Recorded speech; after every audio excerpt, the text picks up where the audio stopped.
Hey, look how Wow. fast it broadcasts Incredible. when we're not playing the intro. This is why we have to do the cold opening, ladies and gentlemen.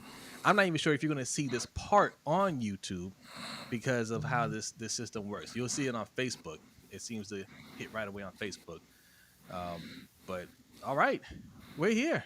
We are. First, some order of business. Not that one. Don't hit anything yet. Don't I hit didn't anything hit yet. nothing. Okay. And you don't tell me what to do. All right. Today is a very special day. It is our guy, Chris Just Joking's birthday. Happy Give birthday, Chris. Chris happy birthday, Chris. Give Chris a shout out in the chat. All right. If you see him in there, put happy Wait. birthday, put some Wait. party emojis in there, all that stuff. There we go. There we go. Yes.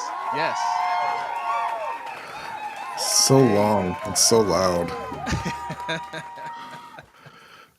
My goodness. All right. Happy birthday, Chris. Hope you enjoy your day, man. I hope you didn't have to work today. If you did, I hope you didn't work hard. Okay? That's a big no-no. You never work hard on your birthday. Look, it's that time. Oh, let me turn my mic up. Can you hear me better now? Yes, you can. Yes, you can. It is that time of the year, that space in between, nothing going on in the draft, and then there'll be another space after the draft where not a whole lot's going on. But we still have some things to talk about, okay? Because the draft isn't here. We have to discuss what are the Ravens and Panthers' plans, okay? What are they going to do? Do you want to hit the? We got a donation. There we go. Shout out to Noah, getting the night started off right. Salute. Thank you, Noah. Appreciate you, man. Who gave Reg a wrench? That's none of your business. Why are you worrying about it? Why don't you go handle your business, Ferris? All right, let's hit this Ridiculous. intro, and we're going to talk about that. And we might spend more time on the court of public opinion because I have a lot to get off my chest. It's in the show notes. This is a habitual line stepper who constantly makes an appearance on here, even though I can't stand this man, but he finds his way back on our show. I'm talking about sassy Stephen A. Smith. All right. He did it again, ladies and gentlemen. And I have to vent about this, but we'll talk about Tracy. What's up, Tracy? Shout out to Tracy. Yes, we're going to get into all that after the intro. Your business is not handled, my friend. You have some very specific business you need to handle. All right. Intro time. Let's go.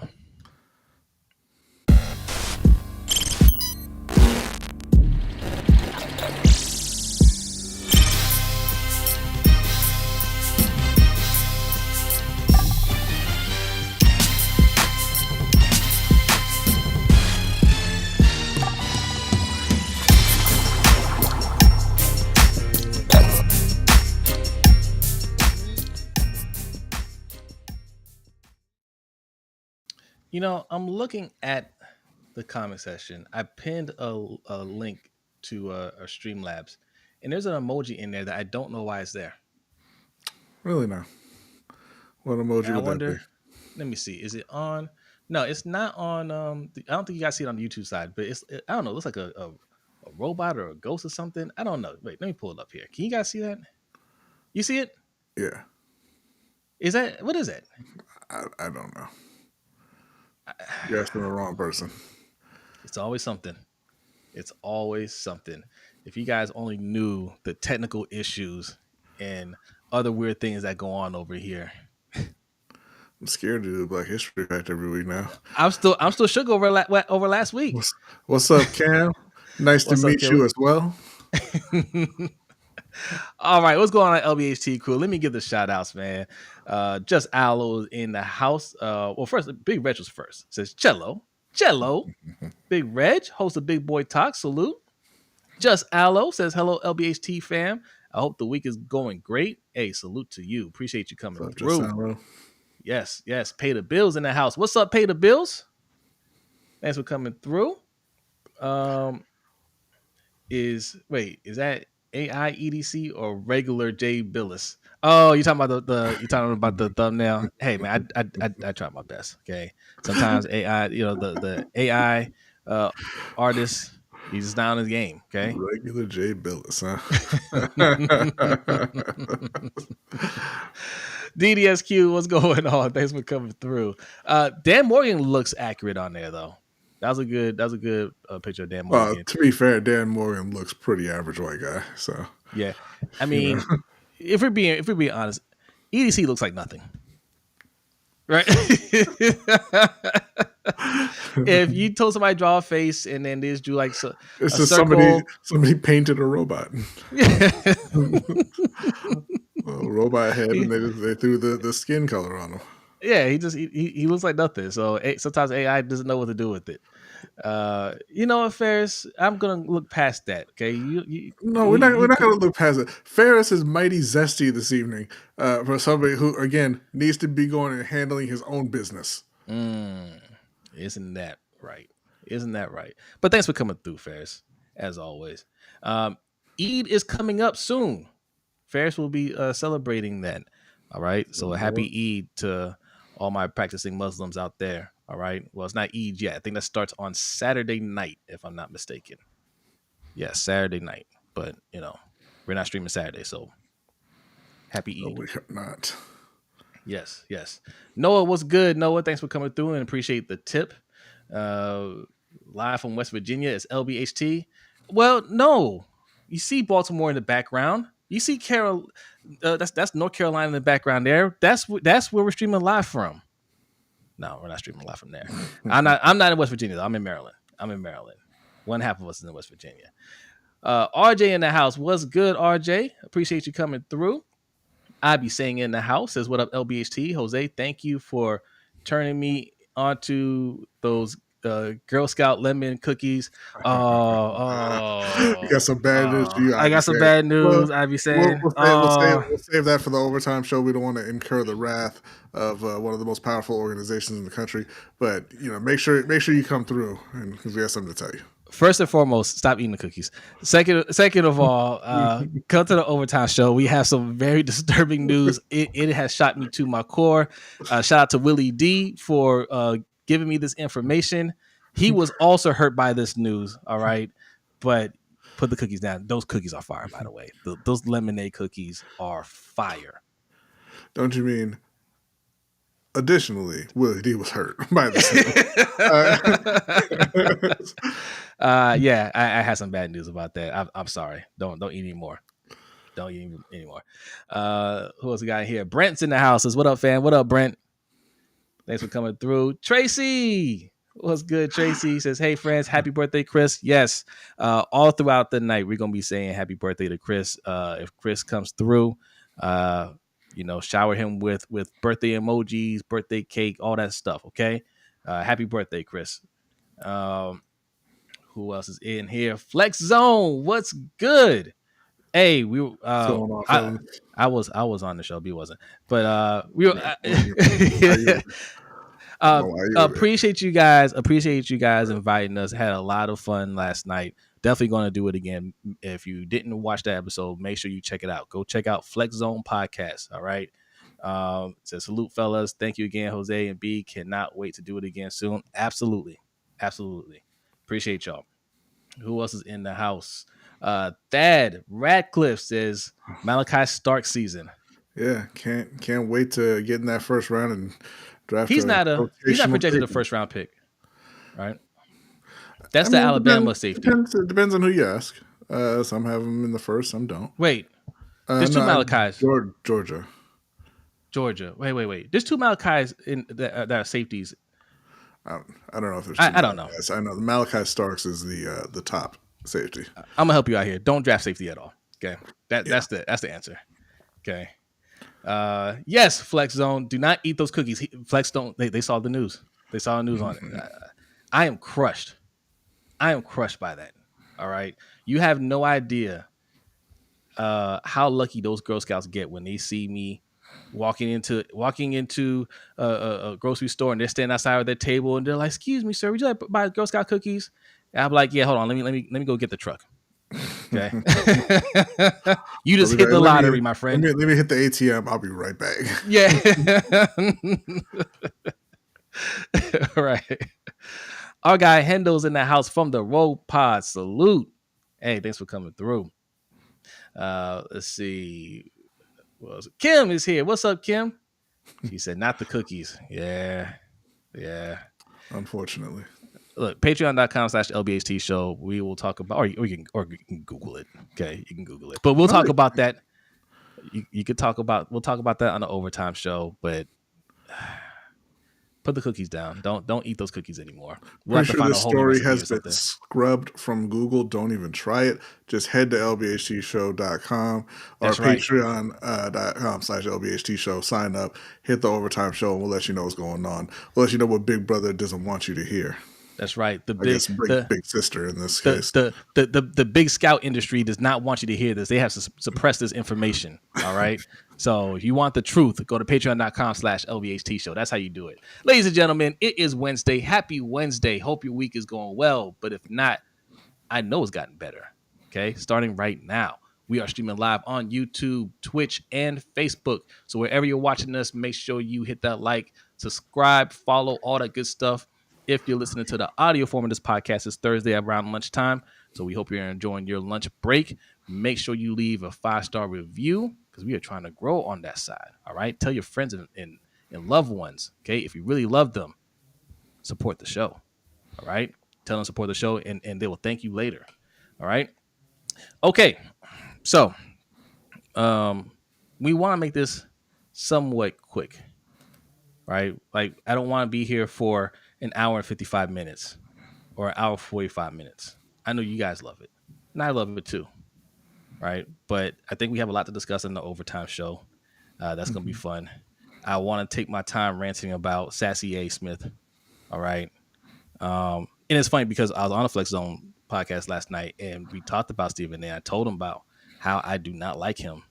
And then I see this news today about him and RG3 beefing from a few days ago. And then, they're on the podcast together, hashing everything out. And I was just like, this guy never stops.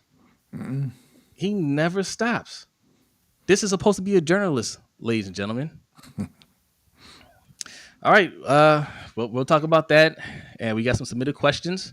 We'll cover that. And then that will be the show. All right. But we are going to get into draft strategies for the Ravens and the Panthers. All right. We're going to tell the front office what they need. Okay. Are they going to listen to us? I don't know. But, where we'll get back to them, I'm sure. All right. So we're going to get that started. But first, we like to start every show with a Black History fact. And B and Akole have a Black History fact for you.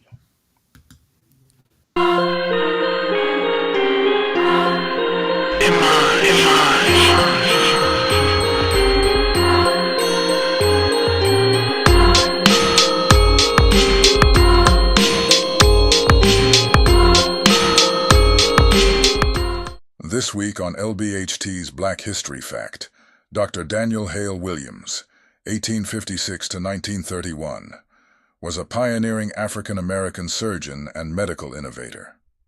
Born in Hollidaysburg, Pennsylvania, he overcame early hardships, including the loss of his father, to pursue a career in medicine. After apprenticing with a physician, he graduated from Chicago Medical College in 1883. Williams founded Provident Hospital in Chicago in 1891, the first interracial hospital in the United States. This institution provided medical care to African Americans and offered training programs for Black nurses and interns, breaking barriers in healthcare access and professional opportunities. In 1893, Williams performed one of the first successful open-heart surgeries, suturing a wound in the pericardium without modern tools like antibiotics or blood transfusions. His patient survived and lived for decades, marking a milestone in medical history. Throughout his career, Williams held prestigious positions, including Surgeon-in-Chief at Freedman's Hospital in Washington, D.C., where he established another nursing school. He became the first African-American charter member of the American College of Surgeons in 1913, cementing his legacy as a trailblazer in medicine and healthcare equality.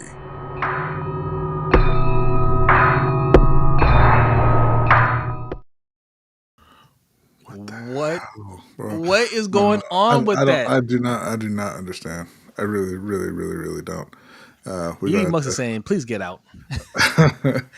I'll tell you what's wild about that Black History fact. One, I as I always do, I went to get some pictures, visuals, whatever, and I was like, that's a white man. So I tried to find any pictures I could where he looked a little tan, but I cannot imagine rolling out of bed, looking at my calendar, seeing that the date starts with a 18 and saying, yeah, you can perform open heart surgery on me. It's fine. Right. No modern tools, no problem. Yeah. Here's a biting stick. A biting stick. And what they call it? Isn't that what they use? We'll soak it in whiskey for you. Yeah, here's a bottle of whiskey and a stick to bite down on. And back then they thought black people were impervious to pain. Right? Well, they still think that. So. Yeah, facts. Guys, ladies and gentlemen, I am so annoyed. What's up, Living Legend? I did a book report on him in 4th grade. Okay, nice. That's what's up. What grade did you get though? Yeah, what grade did you get? I'm so annoyed by this Stephen A. Smith story. Like I'm catching up. Apparently, this started a few days ago. I almost want to start with this. I almost want to start with it.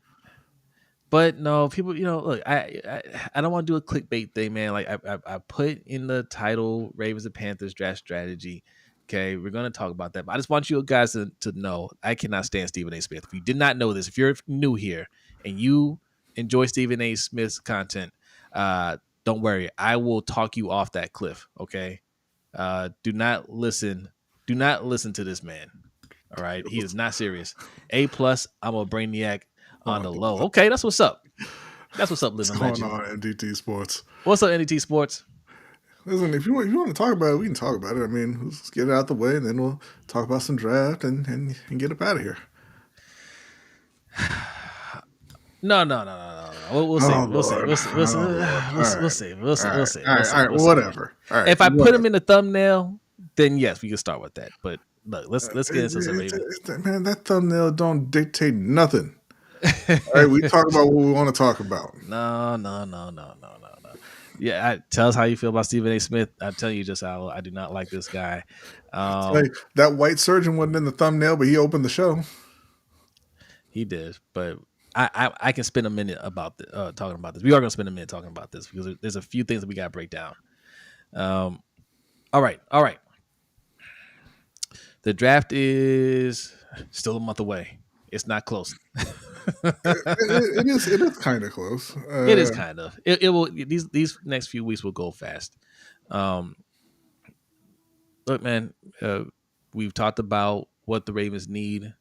We talked about what the Panthers need, but the fact is, there's only so many spots that they can fill realistically in a draft. I know they have 11 picks. Talking about the Ravens, I know they have 11 picks, but how many starting caliber players do you think we can get with those 11 picks? Because keeping in mind that your GM is Eric DaCosta. Yes, absolutely. We talked about this last week. We kind of took a consensus on in the chat.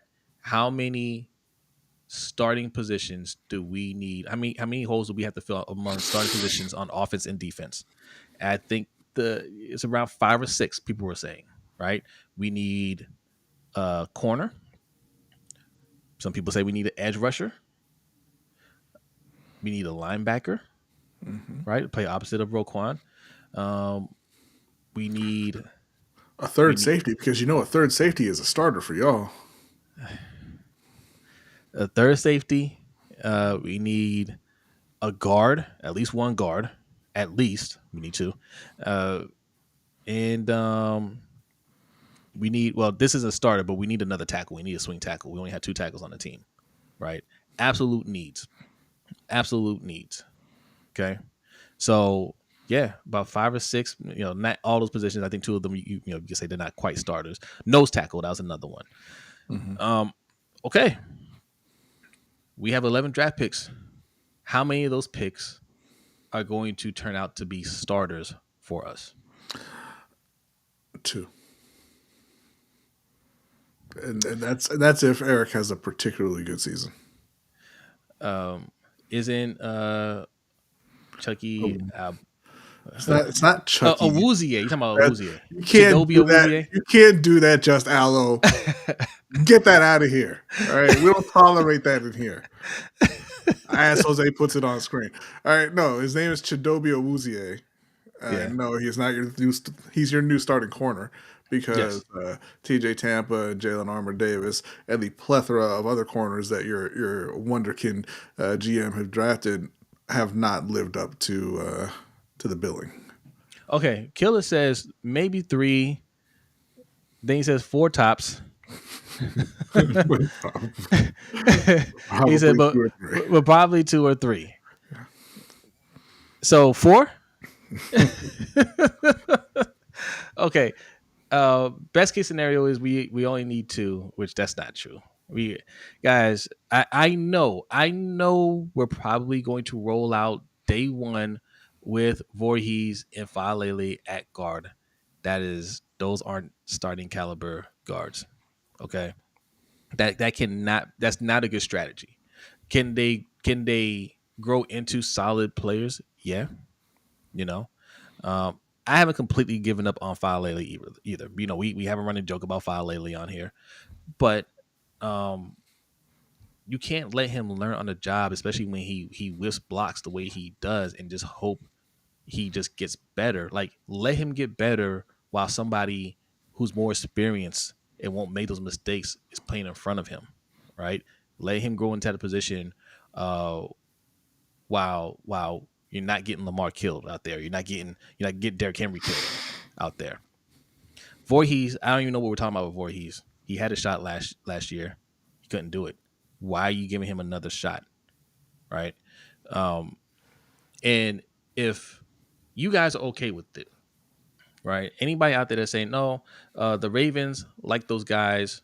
And if they like them, we trust them. They're gonna be fine.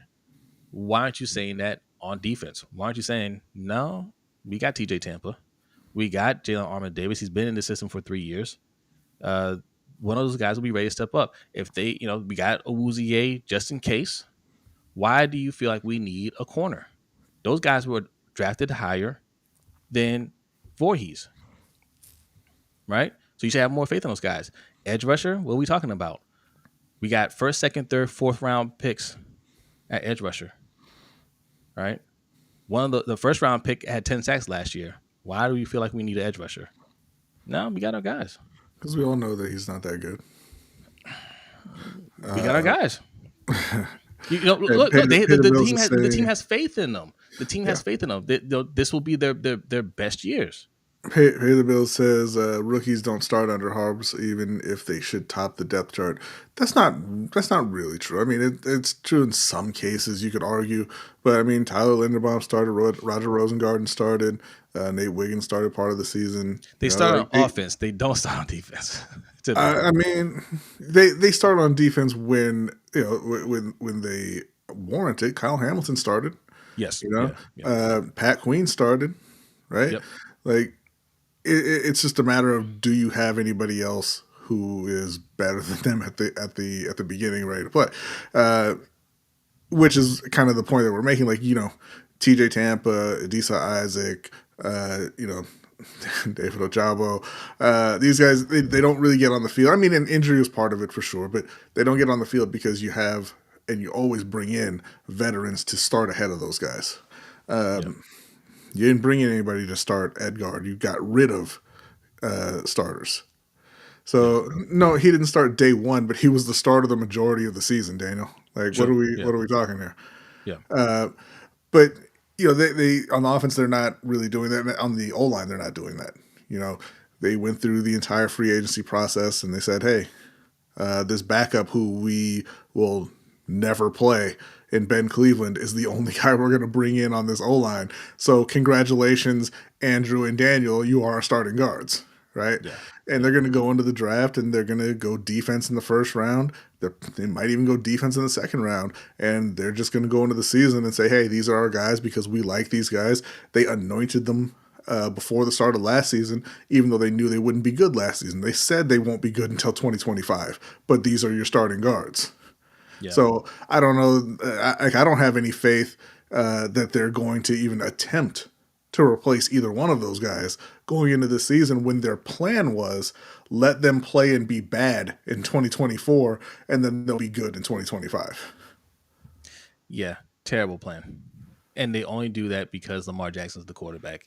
They wouldn't do that if they were in any other position where you knew the quarterback wouldn't be able to bail you out like that. They would not play around with the O-line like that. They're only doing it because it's Lamar Jackson. Right. And that's just poor management by the team. That being said, where do you think they go? Like, where do you think they go in the first round? I think they Like, go safety. You think they go safety? I think if Malachi Starks is there, they'll take him. I think there's a chance they go corner as well, but I think that safety is where they want to go.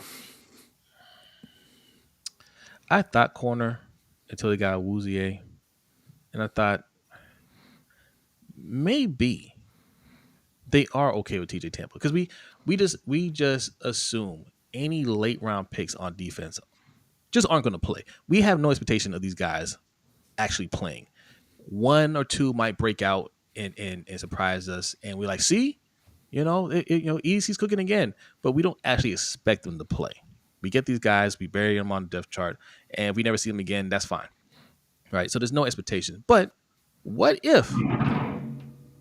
Okay, what if they do like TJ Tampa the way they like Voorhees and Faalele, right? What if they do like Jalen Armour Davis and they're like, no, it's their time? What if they do like Bo Braid and Sanusi Kane? They don't need to go and get a third safety. And I see you smile. I see you about trying to hold your laugh in, B. But the fact is, you drafted these guys, right? You kept them on the team.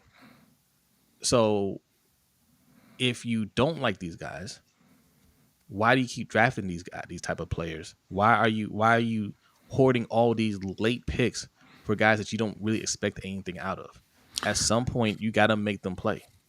And this is kind of what we're talking about right here. Shaheen, what's going on? Hey, Shaheen. Coming through. He says Van Noy and Owe are free agents next season. They are picking an edge.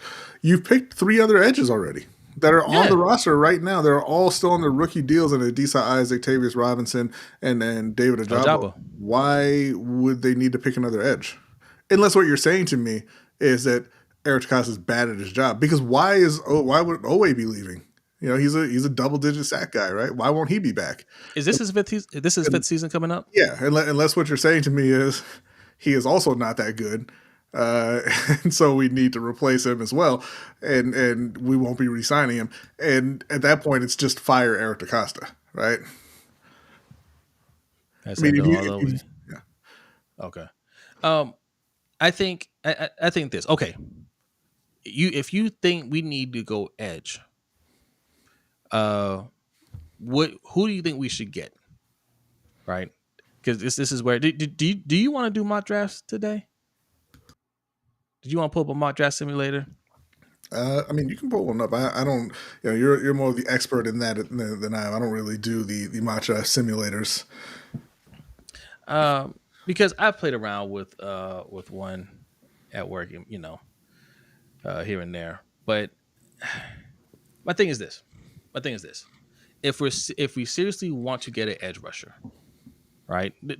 Take out the fact we say hashtag defund the defense. You need to go offense. Just whatever. If you want to go defense, why sit at 27 and wait for who falls there, right? You're not really getting a game changer there. You might get lucky, but like if you're really trying to get an edge rusher, this team who was drafted first, second, third, fourth round picks at edge rusher, and we're still saying we don't have a guy there. why wouldn't you move up? Right. And how many edge rushers? I'm asking, how many edge rushers do you guys think are in this draft that can really be a difference maker? We can't get Abdul Carter, obviously. Right. Damn right. Yes, that's for the Panthers. Yes, B has a whole strategy laid out by Josh Not Norris. just me. Yeah, well, Josh Norris has a plan. Shaheen, please don't. Okay, none of those youngsters can play. You don't know that. You haven't seen them. And I've been telling the EDC is a below average GM well before you guys. We've been saying it since the very beginning. Shaheen, you have not been saying it before us. I promise you have not been saying it. Not before us. We came out the gate with that. Flex Zone says these are EDC thoughts. We need a center fielder that can make plays on the ball and get turnovers so Kyle Hamilton can play closer to the line. Okay. I mean, I hear you, right? But why did you draft a safety at 14th overall that isn't a center fielder? You know what I'm saying? Like, he's supposed to be that guy. He's supposed to be the guy that can fly around and make those plays in the backfield, kind of do it all. I don't need him to play closer to the line. Get a linebacker. Mm-hmm. You know what I mean? And, I'm not saying you're wrong, like Flex on. I mean, that I'm sure that's what he's thinking. But this is what we're saying when we say he wastes picks, right? So, and that could be 100% accurate what you're saying. If that is the case, we don't want Kyle Hamilton to be that guy that floats around the backfield. We need him to play closer to the line, kind of like that hybrid type player, right? And he's excellent in that spot. Don't get me wrong. Do we bring him back? Like, do we extend him? Do we pay him for that role? Right? That's the question.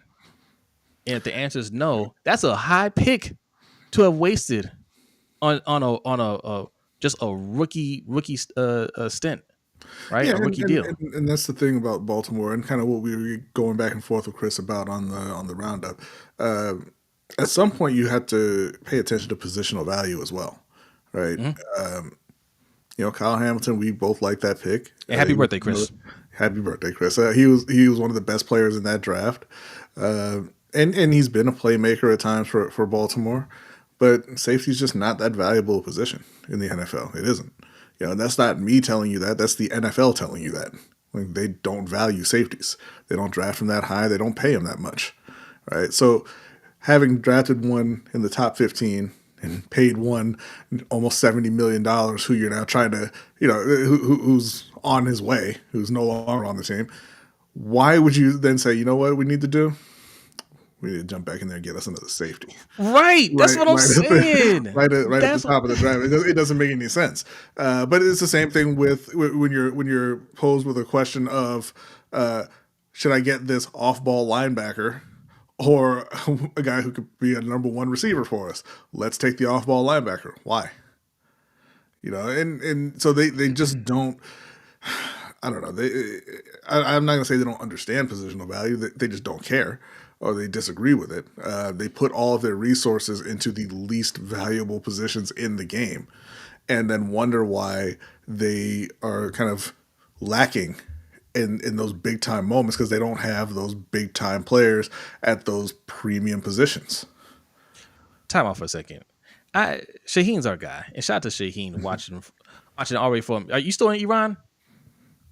Man, what time is it over there? Shaheen be watching the show at like 4 a.m. All right, so salute to Shaheen. Okay, salute emojis to Shaheen for the off hours that he gets up and watches this show. Man, we really appreciate you. But Shaheen, this is you're not the only person that does this. I hate when people do word salad with what we say, right? Like he says, the ideal situation is picking a swing tackle who can play guard as well. I agree with this. I agree with that part. Also, I remember Jose saying EDC is an average to good GM a year ago. I've been saying he is the worst GM in the AFC North. Okay. You said two things there. Shaheen, where do you rank EDC among all the GMs in the league? Worse than the AFC North ranks him where? Anything. That's not saying anything. If I say he's an average GM, meaning he's ranked 15th, right? 14th, middle of the pack. That's average, right? Do you think he's the worst GM in the league? I don't think he's the worst GM in the league.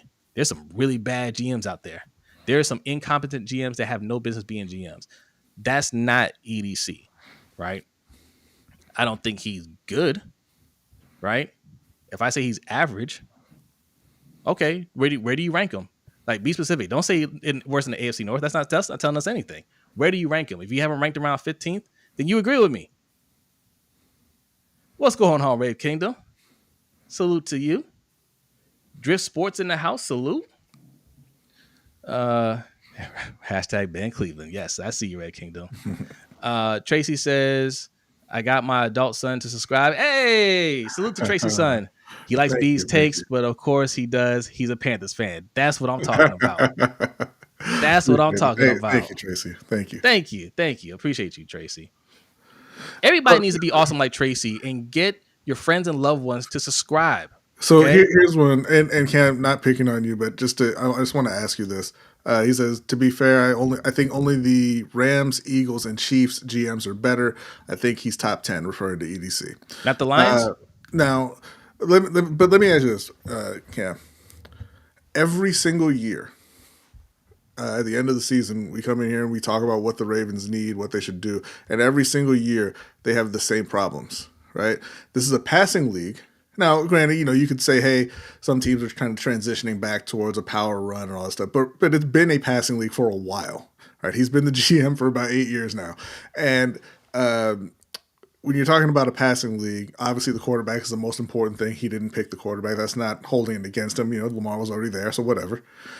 Then you have to protect the quarterback. You have to get weapons for the quarterback. And you have to stop the opposing quarterback. And the way you do that is with the pass rush and the corners, right? So has he done a good job on the O-line? Has he done a good job at wide receiver? Has he done a good job at edge? Has he done a good job at corner?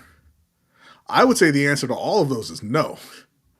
I think the only place where he's done a good job, you could argue, is the interior D-line, where he picked up Travis Jones and Matabike. But when I look at him, I'm like, hey, you got a guy here who's failed at the O-line repeatedly, who's failed at wide receiver repeatedly, who's failed at edge repeatedly, who's failed at corner repeatedly. I can't say that guy's a good GM. Yeah, certainly not a top GM.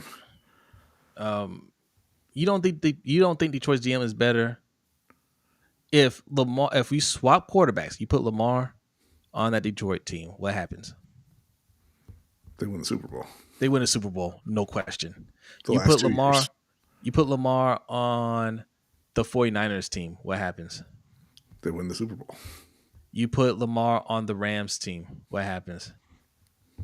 Like, come on. Like, they built better teams around the quarterbacks. Rosengarten was a good one. Yeah, and so was Tyler Linderbaum. Yep. That's two good picks on the O-line in 8 years. They still have, to this point, not replaced Marshall Yanda. They spent a year trotting out Alejandro Villanueva because he refuses to have a backup tackle on the roster. They had no answer until this past season. They had no answer for losing Orlando Brown. They got lucky with getting Ronnie Stanley back, but they had no answer for Ronnie Stanley being injured. They have no answer at guard. Look, they struggle to protect Lamar every single season.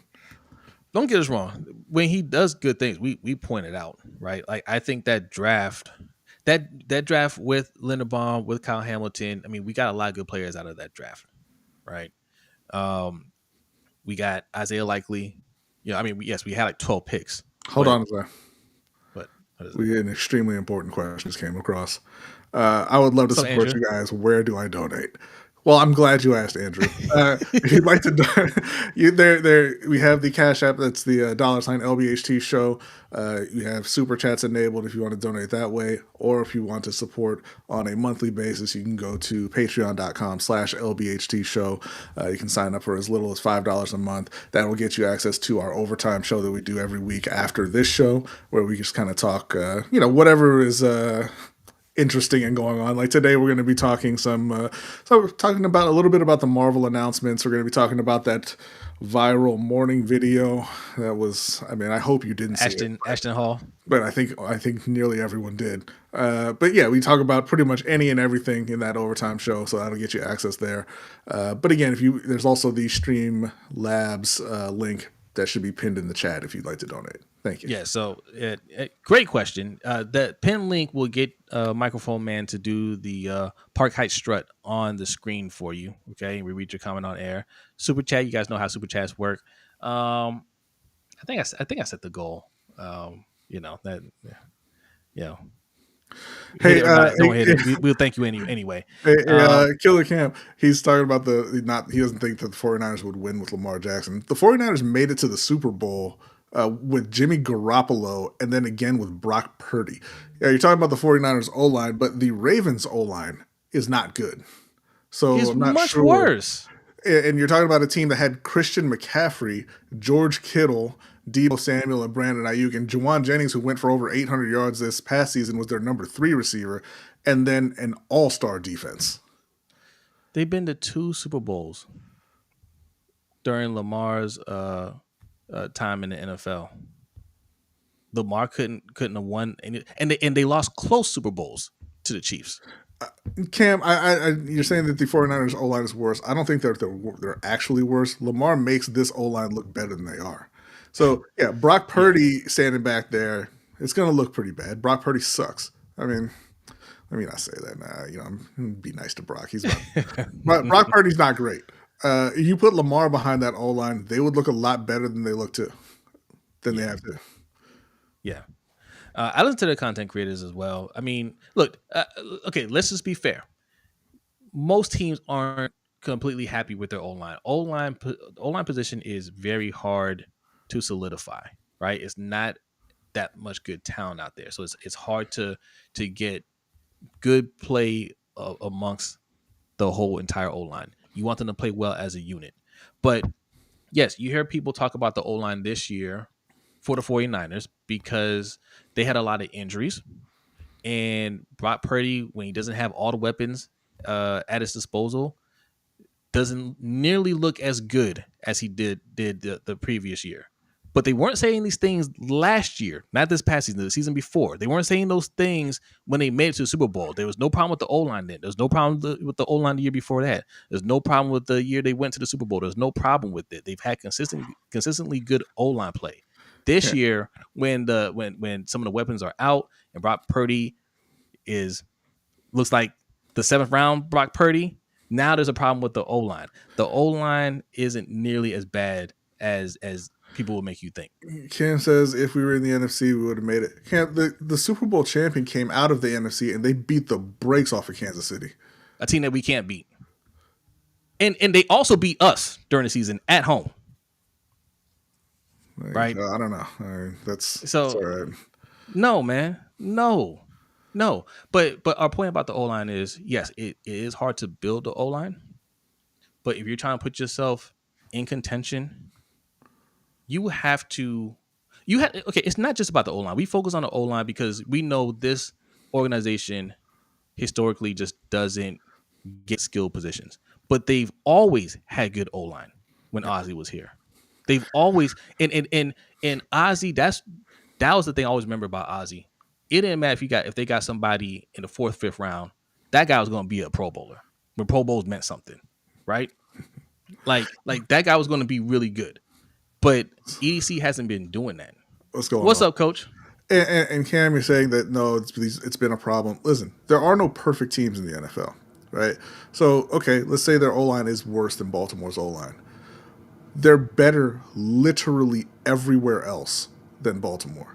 So what makes you think that if Lamar can drag, Bateman and Flowers and Mark Andrews, that guy, and one of the worst defenses in the league for the majority of the season into the 2nd round of the playoffs, that he would not be able to do that in San Francisco?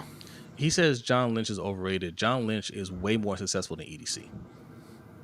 That team that you see there, John Lynch built, right? I know you didn't say wide receiver, I mean, again, you're talking about 1 year where a lot of for them or us? a lot of the players in San Francisco were hurt. Because there's no way that you believe that Zay Flowers and Rashad Bateman are as good as Brandon Ayuk and Debo Samuel and Jawan Jennings. There's no way you think that. Come on, man. No. Yeah, look, they've been more successful than the Ravens have, right? And again, if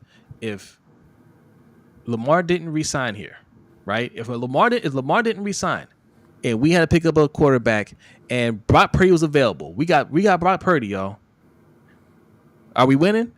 How many games do we win? Do you think we're a Super Bowl contender team? Do you think we're a playoff bound team with Brock Purdy, or do you think we're going to be looking for our quarterback in the next draft?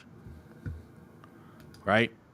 Like, that's how much talent they surrounded Brock Purdy with. And like B said, they also did it with Jimmy Garoppolo, right? There's a lot of talent on that team. John Lynch built that team up. He ain't a GM. He's a good GM.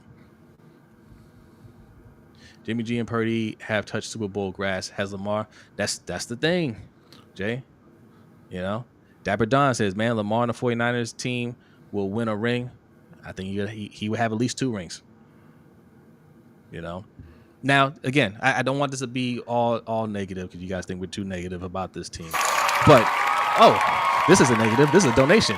Shout out to Andrew for a $10 donation. That's what I'm talking about. Salute. Do you have a message? No, there was no message there, but thank you again. Appreciate it. Thank you, Andrew. Much appreciated. Be awesome like Andrew. Hit that Cash App, okay, or hit that pin link you see in the chat box, all right? Or hit the super chat. But let me ask you this, Cam. This is the last thing I want to ask you. What do you think the Baltimore Ravens are without Lamar Jackson? If you just replace, you take out Lamar Jackson, what do you think the Baltimore Ravens are?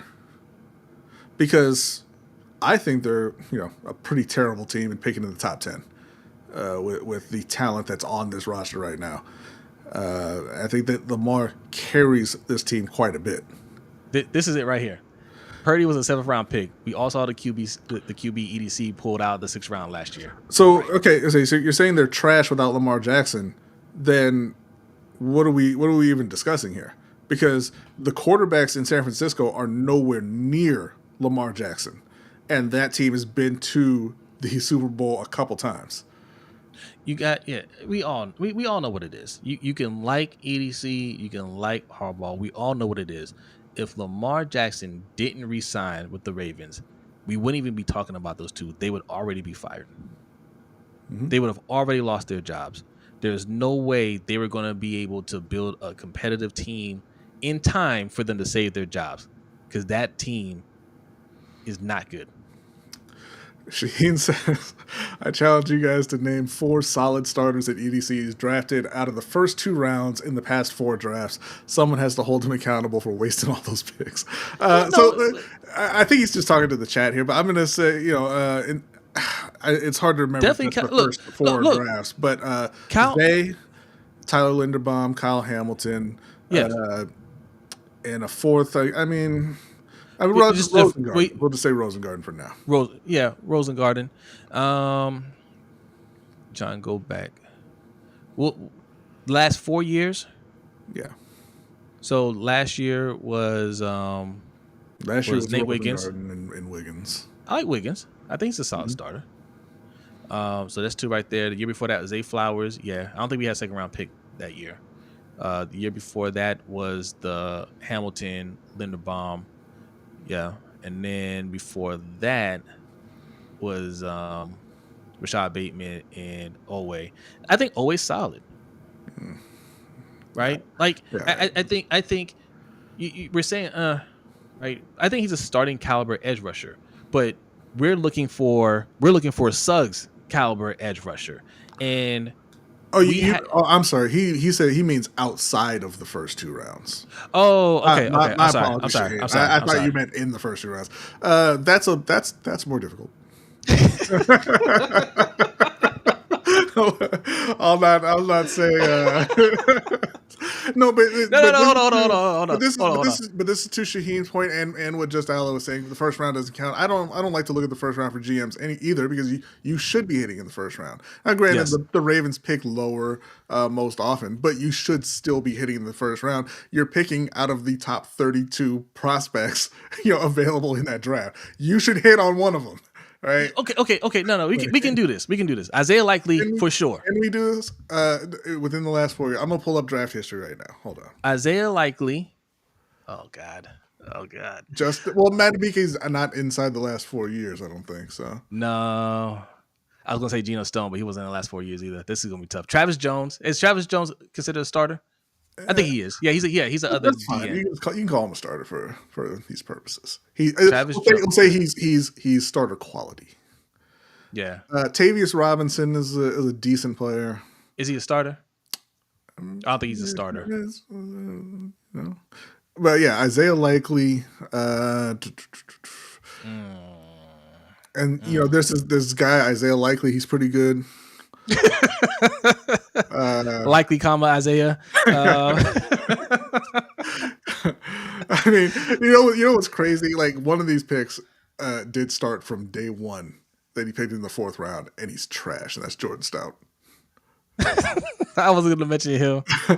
Daniel Falele went to the Pro Bowl last year. I mean, Robinson isn't blind. Robinson is pretty good for his role. Daniel Falele went to the Pro Bowl. Falele, he's not. He went to the Pro Bowl. Okay, but actually no. Shaheen brought this point up. Yeah, that's an excellent point, Shaheen. Because over the last 4 years, how many draft picks have we had? For the last 4 years, let's see. Okay, 9, 15, 26, and 34. 34 picks in the last 4 years. That's a lot of picks. And we can't name 4 solid starters outside of the second round. Be for real. We can't name 3. And struggling to get to 2. Wait. So, we said Isaiah Likely for sure. Yeah, that's the one. And Travis Jones struggled to get to 2 with Travis Jones, who is kind of a more of a rotational. I mean, I guess you could say he's a starter. And then Ardaeus Washington, I don't think. When was he drafted? Pay the bills. I'm not sure when Ardaeus Washington was. He was not drafted. Yeah. Raven C says I am late for the Panthers Marcus Williams talk. Did you guys sign Marcus Williams? No. Okay, you're not late. You're not late, Raven C. We didn't get to Panthers yet. He posted on Twitter. He's hurt. People are saying that maybe they might be interested. They better not be. We'll talk about it. But okay, we're struggling to name 3. Nandi Madubuike was not drafted in the last 4 years. Killer. Definitely that he would make the list though. Because if we go back that far, that's a lot more picks that we got to add, to this list. You're not late, Urban. You're here now. Okay, join the party. Whenever you make it, you're right on time.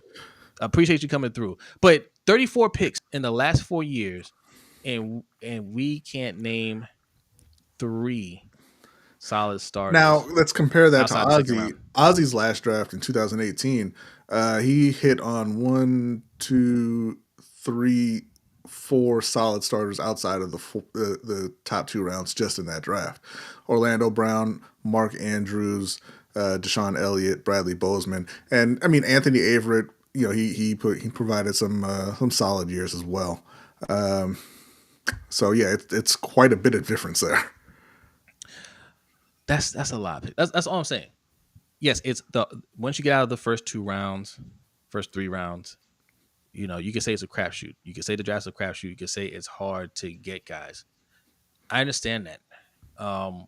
We can even extend it to how many good contributors do we have out of those, right? There's not many. But I understand that part of it. But why do you keep hoarding so many picks then? Yeah. If you know it's a crapshoot and we have needs. It's one thing if we don't have needs. If we did what we needed to do in free agency and we got some great talent there, and we feel really good before we go into the draft, yeah, get 11, 12, 14, 15 picks and just see if you can add more to it, see if you get lucky. That's fine. But we are going into these drafts with some major holes to fill, saying we'll figure it out. That is a poor strategy.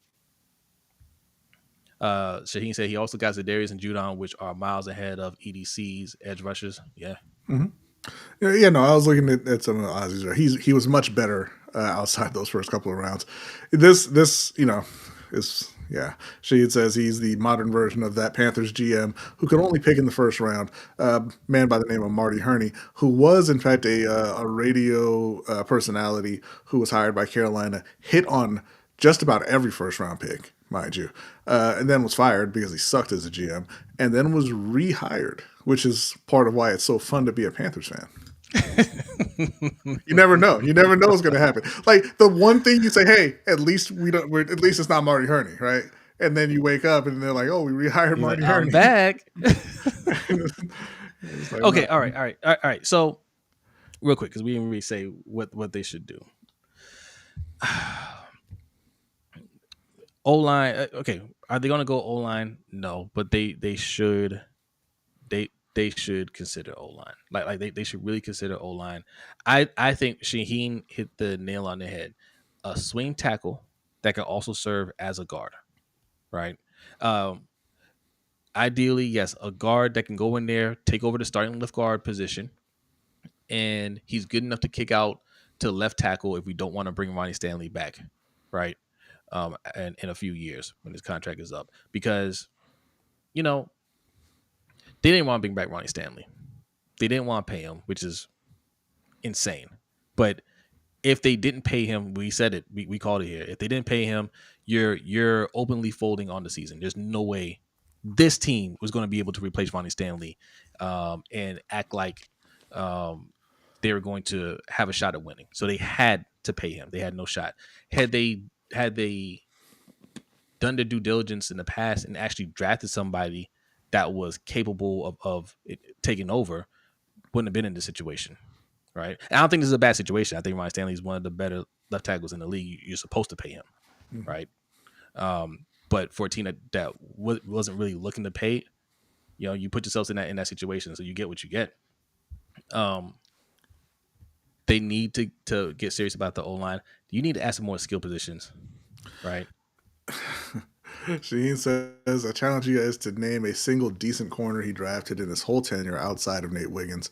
I was going to say Wiggins until you said outside of Wiggins. Man, Shaheen, man, listen, go to bed. At some point, you're not allowed to say, "Hey, what good has he done except outside of the good things?"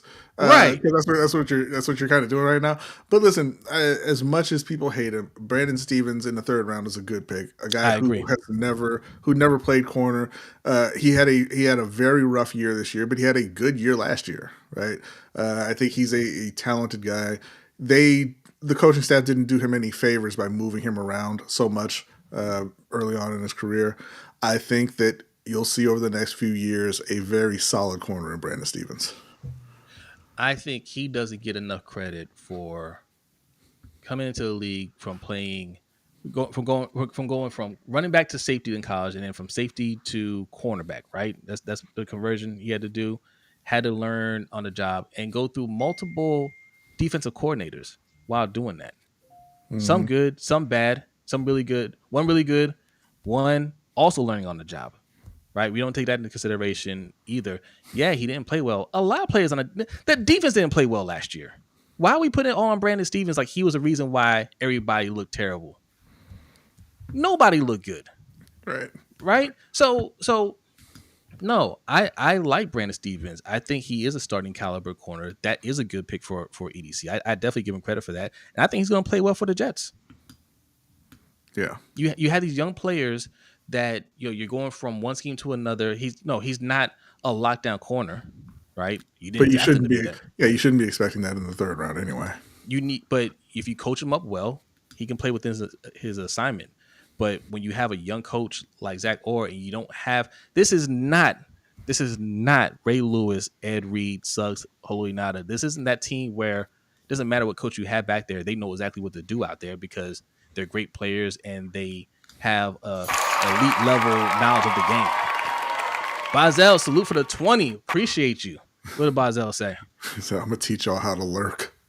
Thank you, Bazel. Appreciate it. Thank you. I appreciate you, Bazel. You know what we're going to start doing? Bazel is one of the best supporters in this community. All right. Salute to Bazel. I noticed Bazel gives a lot of memberships to people, right? Oh, am I still here? I froze. Yeah. Okay. Bazel,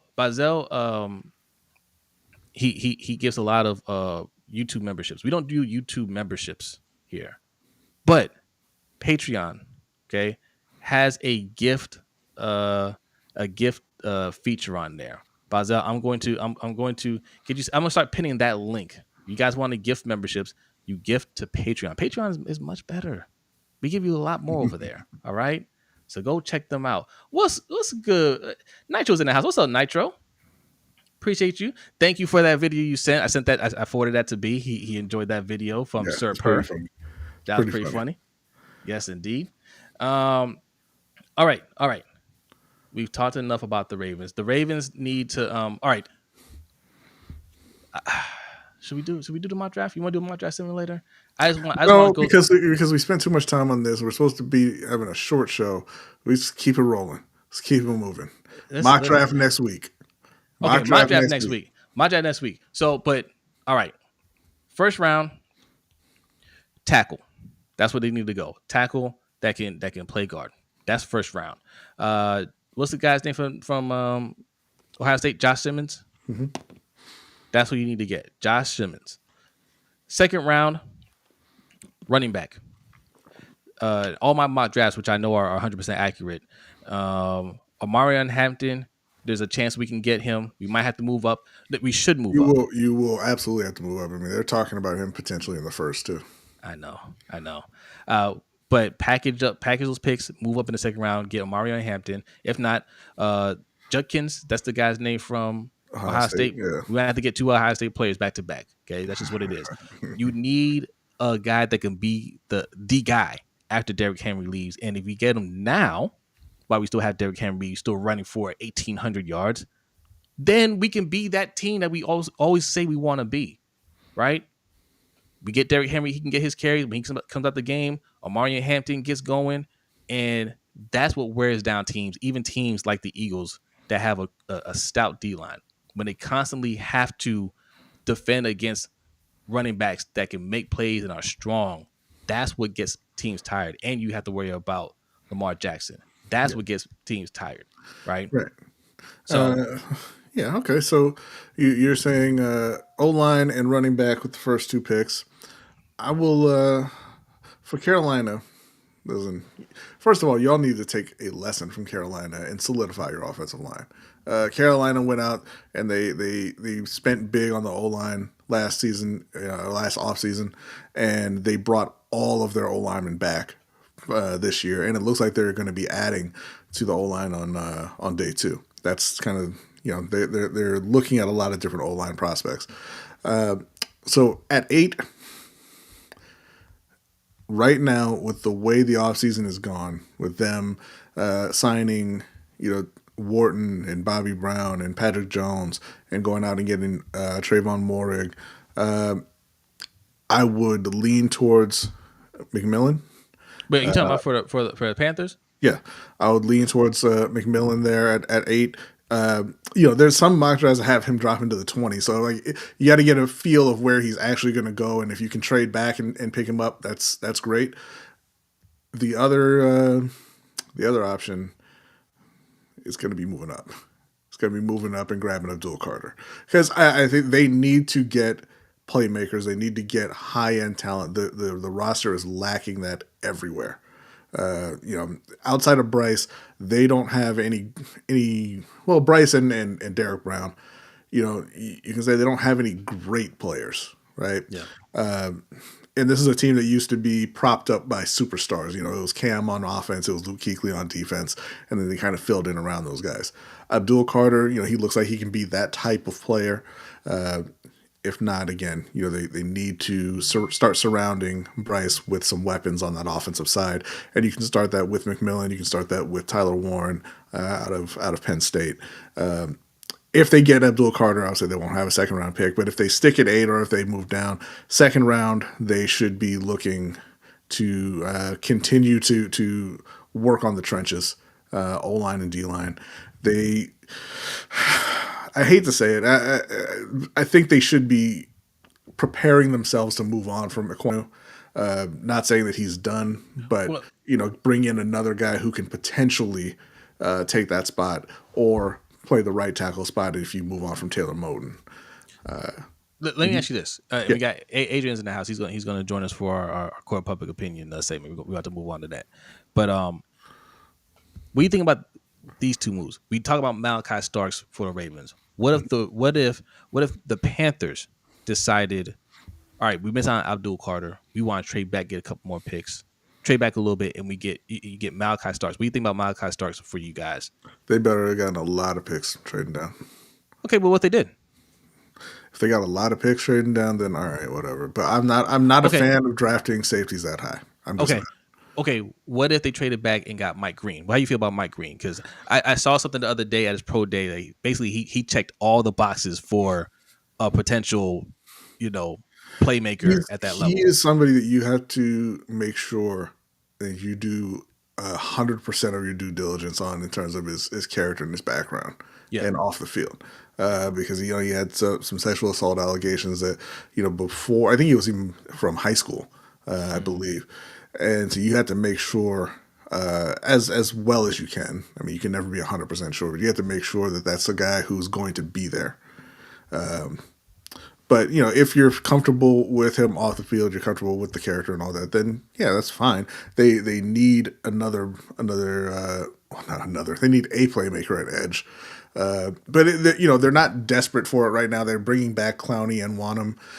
Which is not great, but it's not the worst, especially when you consider the upgrades they've made to the interior D-line and bringing in Patrick Jones from Minnesota. So, yeah, I mean, look, they're in a position where they can truly take best player available. I mean, listen, it's going to sound ridiculous, but if Genty slips past the Raiders, I wouldn't even be mad at that.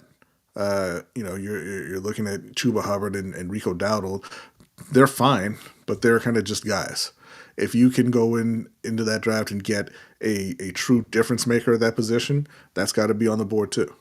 But as of right now, I think most realistically, sticking at 8, you're looking at McMillan or the linebacker out of Georgia, Jalen Walker.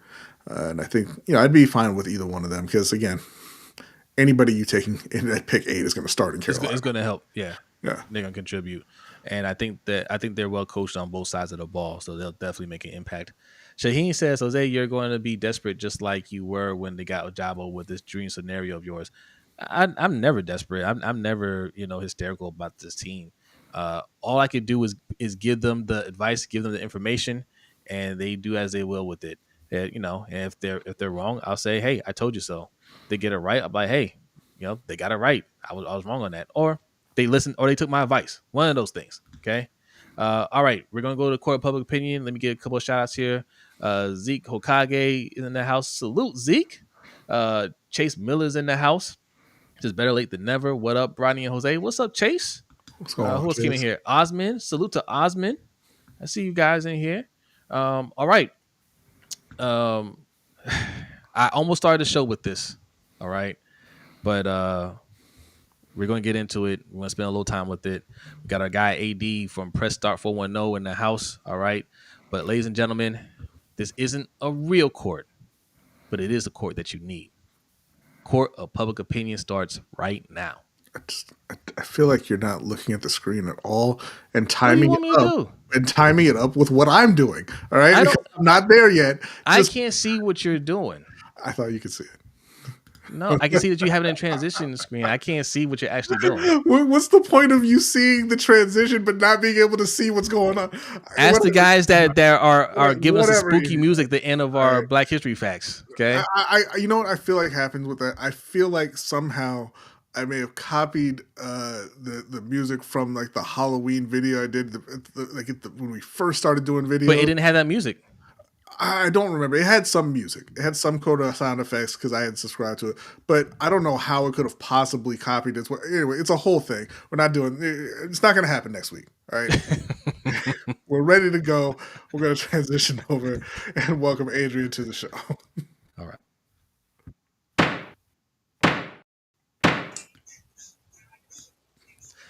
All rise.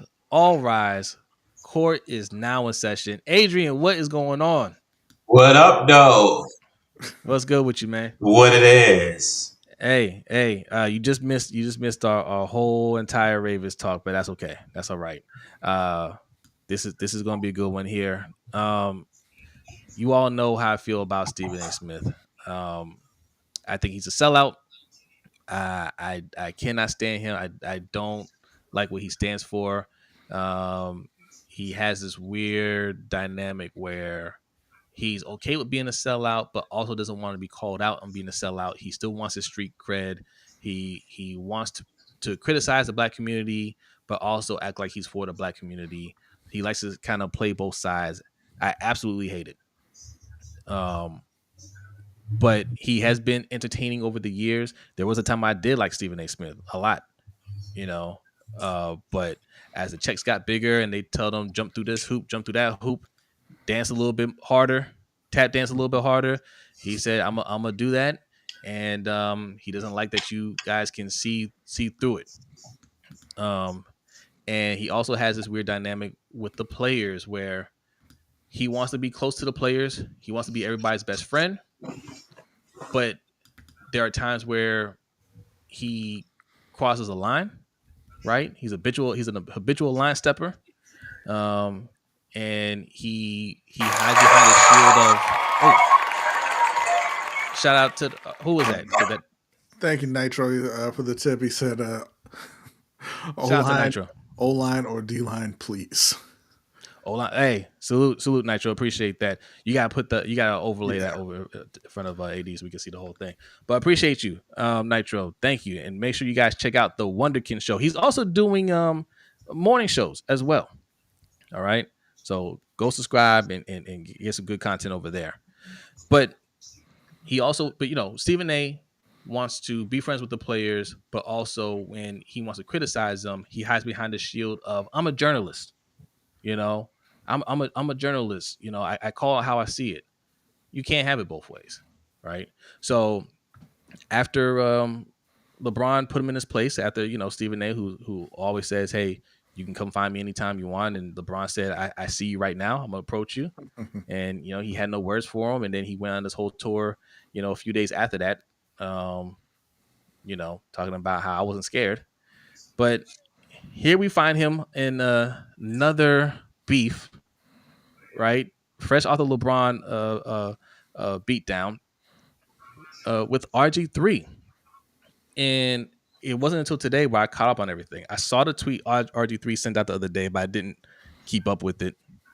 I saw RG3 say sports and sports shows should not be political, essentially, right? Politics shouldn't be involved in sports shows. And I don't know. I know there's some fallout with that. I know people were kind of arguing with that online. I don't care about RG3 enough to to follow up on the whole thing.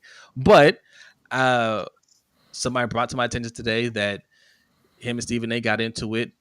RG3 did a podcast and Stephen A. came on and they hashed it out for over an hour. I watched a good chunk of it. RG3 is fine. I think Stephen A. is insufferable.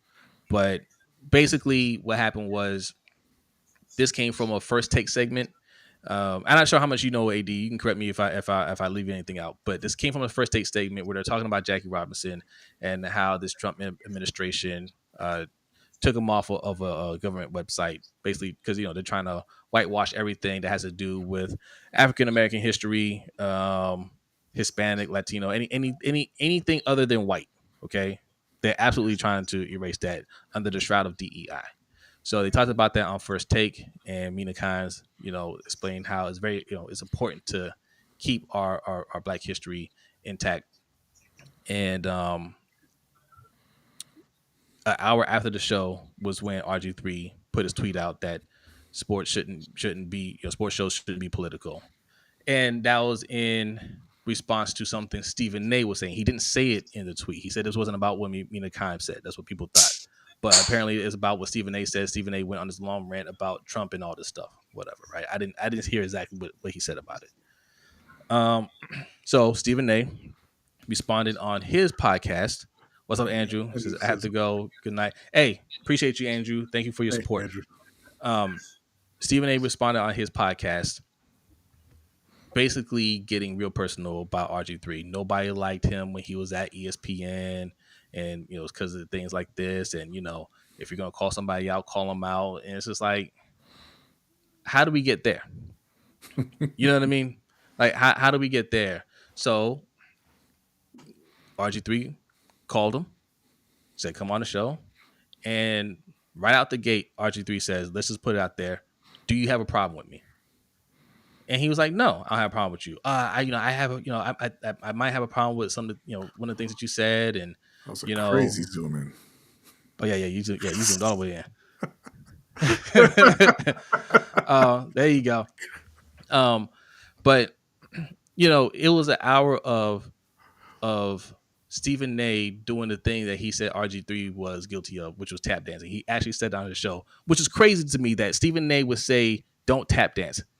That's your career, bro. You are a tap dancer. Yeah, he said, "Don't step on my shoes." Right. Right. There's a lot of things that I listened to to his rant, and what he said on his podcast did not match up with what he was saying to RG3 in his face when RG3 was being like, "Yo, straight up, like, hey, just tell me how you feel," right? And RG3, who's not intimidating at all, like he doesn't try to intimidate anybody. He's very low key, easy to engage with. Stephen A. couldn't even man up then, right? I cannot stand this man. I cannot stand him. I don't respect anybody that has so much fire for somebody, and when they're asking you straight up, just identify what you have a problem with. You can't even be honest about that, right? But what's your guys' take on it? Adrian, you want to go ahead and jump in? What do you feel about Steven and his latest shenanigans? I mean, everything he does is for clicks and likes and conversation. So you got to take it with a grain of salt. He's in the entertainment business, and I'm not the biggest Stephen A. Smith fan. I feel like he's a blowhard. He's loud. He's an idiot. He's an intelligent idiot. He's a double I. Um, Not a big fan of him, but I understand why he called out RG3. If you remember when RG3 got fired from ESPN, Stephen A. was one of the few people on the network that stood up for him and said, Oh, I know, because he kept on "Yeah, bringing that up during the show too. yeah, I he liked you. was, Nobody else liked you. I liked you. yeah, he stood up for him. At least he made a public appeal. He used his platform and said that he thought it was wrong that he got fired, but it didn't do anything for RG3 to get his job back because obviously he's still not employed by ESPN at this point. And I think he does that sometimes just to show that he has the power to do it because he's the $100 million man now.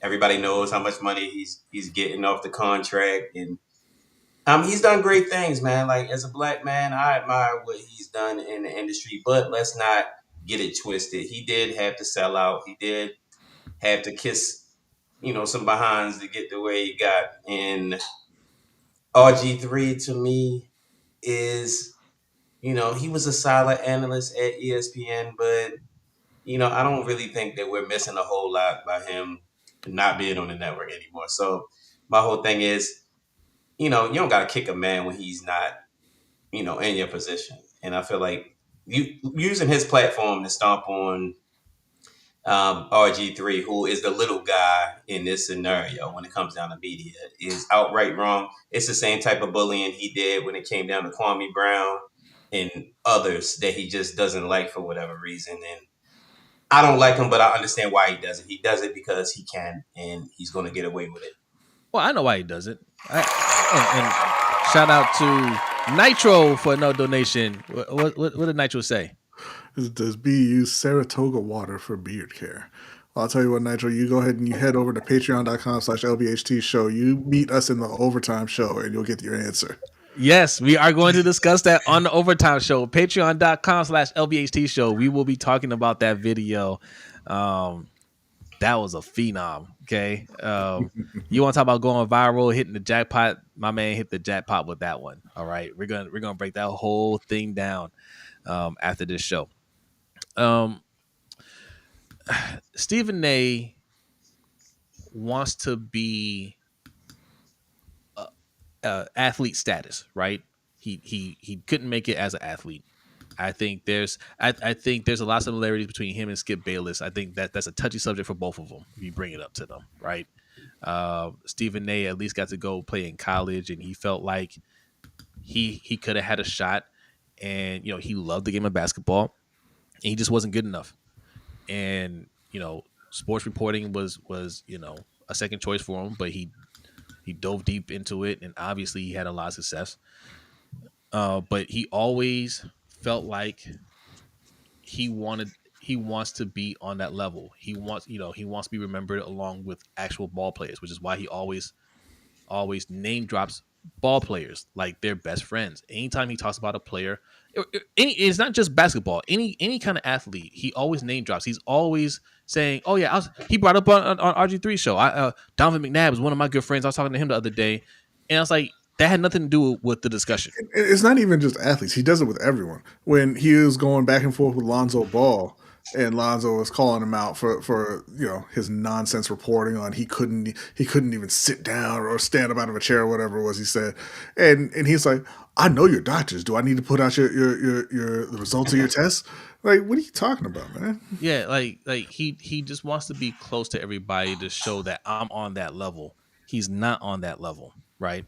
But athletes that you know didn't have long careers like RG3 may not have made total amount of money, which I don't know. I'm not sure what his net worth is now. He's done a lot outside of football, but maybe not quite or just right around the level of Stephen A. Smith.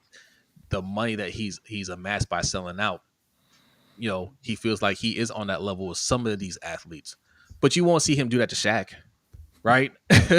You won't see him have these things. Like you don't really see him go at Charles Barkley, even though Charles Barkley would gladly take shots at him. You don't really see him say a whole lot about him because those are certified legends, and Stephen A is not on their level.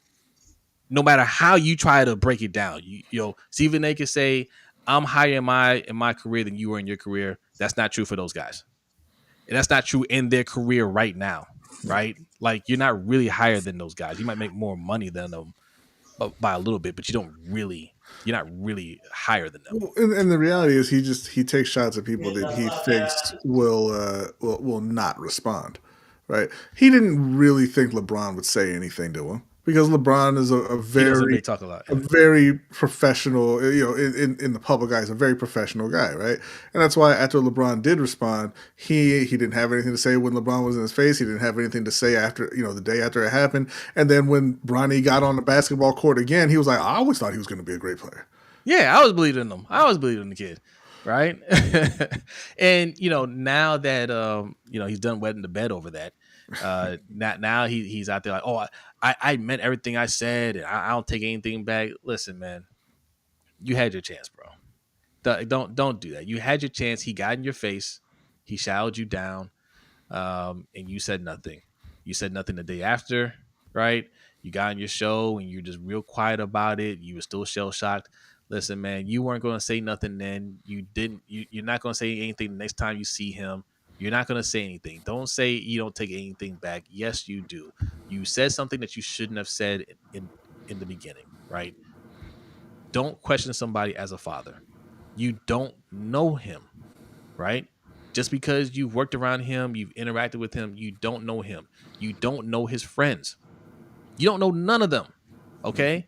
You overstepped. Even if you were close friends with somebody, I would never question any of my friends as a father over something like that. You know what I mean? Yeah. Like he got his son a multi-million-dollar job. He's not abusing the kid. He's doing great right now in the G League. All right, but this is a point I have though, Jose. I feel like as a black man, there's nothing more profitable than to be a sellout. Like, as different races and cultures, there's no money in selling out their own people, but there's a lot of money in being a black sellout. And Stephen A, he fits that description to a T. I don't care that he went to a HBCU. He went to Winston-Salem State, I believe. HBCU and that doesn't mean Shannon. anything. Yeah. Shannon went to Savannah State, but at the end of the day, it's about like how you live your life. He sold out to get to the money that he got to, and if he's able to sleep at night, then more power to him. I feel like everybody has to make that decision and that choice in life. Like, I don't am I think going he to is. keep my morals and my integrity, or am I going to do everything I can to amass as much wealth for me and my family? And he obviously made his choice. So this is what he's doing to stay relevant. He has to do this. This is all he has. All he has is his ability to use his platform to call somebody out so he can be trending on Instagram or X or whatever, whatever the platform is, because that's what justifies the salary that he's getting by ESPN and this whole sports debate culture that he is one of the forefathers of. He's on a Mount Rushmore when it comes down to the Skip Baylesses and the Shannons and he and now you got Nick Wright and all these other guys that just say stuff because they know people are going to talk about it. I don't think they believe 75% of what they say out their mouths. Wait, I hope this isn't true. Did he say that? He said he would have swung if LeBron touched him. Bro, no, you wouldn't. No, I mean, come. Stephen A. I've seen you. I've seen you swing. I've seen you throw punches. No, you wouldn't. And let's get this clear. I wouldn't either. That is a very large human being. Okay, Stephen A. Smith isn't a short guy, and he towered over Thank you, Stephen Nitro. A. Thank you, Nitro. What did Nitro say?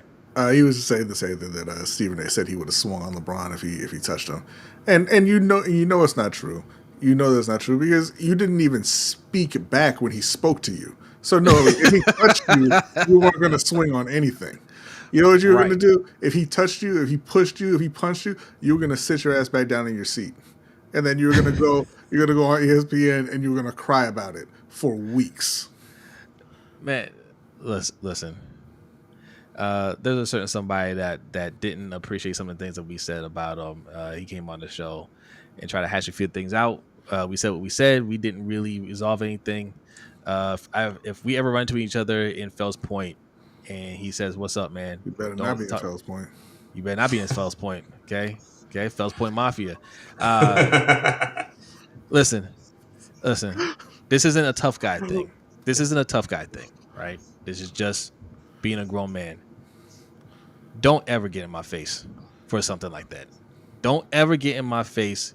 If you see me in public and you didn't like something I said on this show, you got a problem with something I said, do not try to pull LeBron. There will definitely be a problem, right? But I haven't said anything to the level of Stephen A. Smith. B hasn't said anything to the level of Stephen A. Smith. You guys think that we say things that are disrespectful. They're not disrespectful, right? They're all sports related. We've never really gotten personal. Not like we never question anybody as a father, right? People that we supposedly know, right? If Stephen A. didn't try to have this relationship with the players, and he's saying these things, he wouldn't have half of these issues, right? Because he's just a reporter. He's just a blowhard. He's just one of those guys that says things.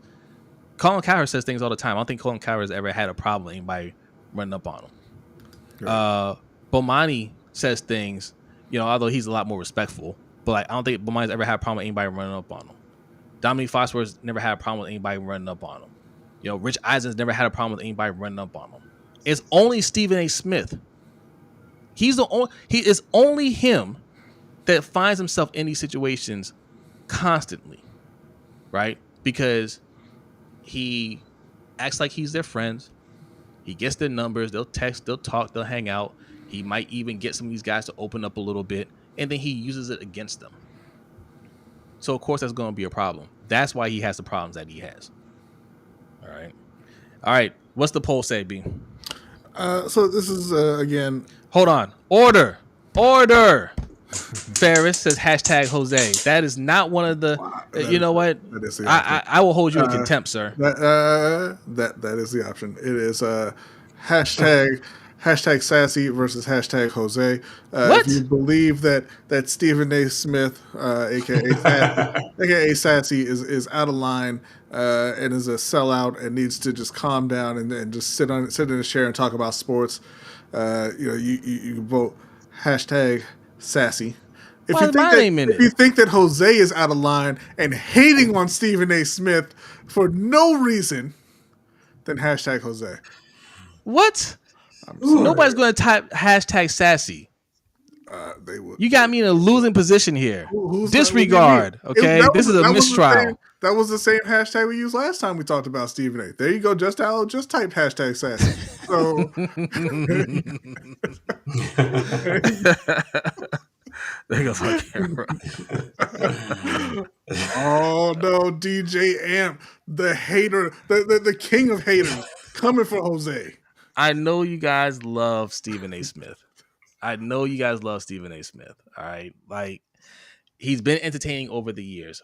But like I said on the Flex Zone podcast last night, it's the political part of it that makes me really dislike him, because he's trying to act, and this is a really credit to Max Kellerman for shaming him into this somewhat. But he's always been that guy to avoid, politics, right? When it gets brought up on the show, politics and social issues, when it used to get brought up on the show back when Skip Bayless was there, he would just play ignorant, like he didn't know what was going on, right? He would kind of throw a little shot, right? He'll say something that people are like, what are you talking about? It's like, oh, yeah, that's as far as what I know. I got to do more research on it. Now he's surrounding himself with some of the most racist right wingers out there. Sean Hannity, the self-hating black woman Candace Owens, that Border Czar was on his show. I forget his name already. I forget his name. Holman. Yeah, these are people that he surrounds himself with because that's where he wants to align himself with. This is a person that brings on these races that say the worst things about black people and Latinos, right? And he doesn't challenge them. And Stephen A. still wants that pass, right? When Max Kellerman, a conscious white man that was on his show, when they discussed these social issues, Stephen A. is always on the wrong side. Max Kellerman was on the right side, and Max Kellerman, very self-aware, very educated on those topics, always made Stephen A. Smith look bad. And when T.O. called it out and said Max Kellerman's blacker than you, he got all in his feelings, and to this day, Stephen A. Smith hasn't recovered from those comments.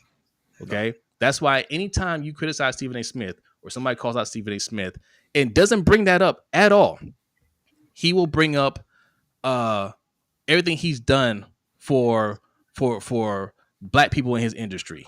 I've helped out this many black people, and it's just like, wait. We're not talking about that. He doesn't do it to help people out like a lot of people in that field do.